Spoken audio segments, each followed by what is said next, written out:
over there. Thank you very much, Joe. Indeed, joined by Diamond after that, a monumental win versus the first-placed Alliance. Tell me your first thoughts about after finishing that game out, because it must have been such an important moment for you guys as a team. Yeah, that was an important match for us if we win it.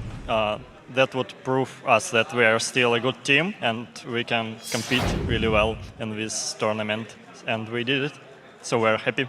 Yeah, congratulations, a very good win. I want to ask you to explain a little bit more about the Darien duo mid Kale. It's a strategy you did against the Copenhagen Wolves. It's a strategy you did again today. We see other teams putting their top laner with their jungler and stealing XP and stuff.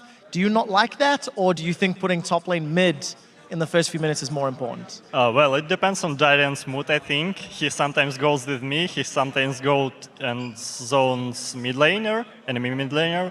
And I don't know what he thinks about it, how does it work. Sometimes he with me, sometimes he with Nick, but it works. Yeah, and it worked as well in this game again. Alliance was able to rack up some kills in that early game, but for you guys, it was all about the objectives again. Tell me a little bit about how Dragon still seems to be the best focus for Gambit, and you win games with it. Yeah, Dragon is pretty much the most important object on the map, which you can get really easily. So we're trying to get as much of them as we can, while losing as less towers as we can at that same time. And Darien was doing a great job feeding top lane while we were doing dragons. It's standard Darien feed to win strategy. Yeah. So in Gambit's priority, is getting control of Dragon much more important than taking towers? Because it was how you guys beat Fnatic as well. You got all of the dragons, you waited until late game where you had the items you needed. Why is it that pushing towers early is less important than getting dragons?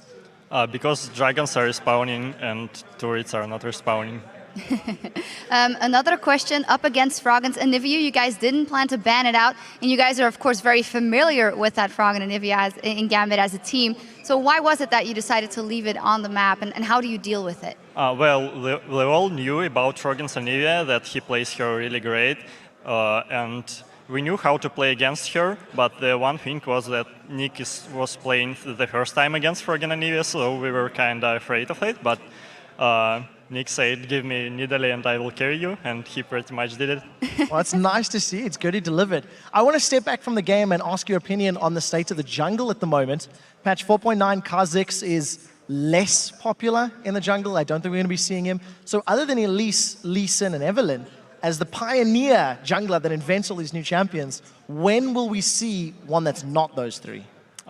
When Riot will buff like Ancient Golem item, jungle item, or I don't know, or nerf Lizard or nerf Lee Sin, Evelynn and Alice or something like that. But we need to change something to bring new champions in the jungle. I'm going to put you on the spot quickly. If they buff Ancient Golem, which champions become more viable because of that?